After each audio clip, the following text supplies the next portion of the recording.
PFTheory MOTORWORKS Multiair specialist. This is dedicated to the former CEO of FCA.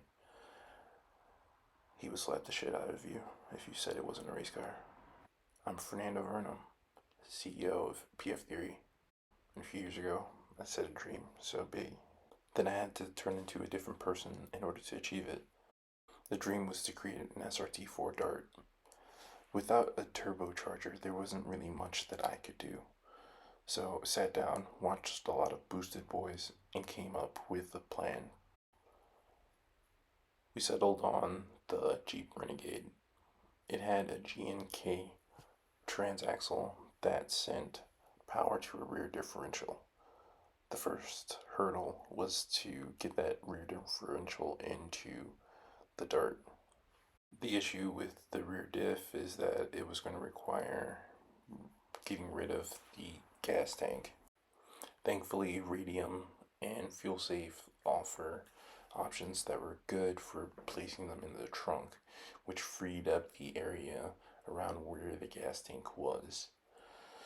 The ECU was locked and we didn't have access to a flange. So the only thing that I could do was go out and get the flange made. I took inspiration from the turbocharged 1.4 and used that log manifold design to create a log manifold that was able to support a T3 turbo. At that time, I didn't have much money, so the only thing I could do was to reach out and get more customers. I settled on the T3 T25 design. This allowed us to run medium and large frame turbos. This is our T25 manifold.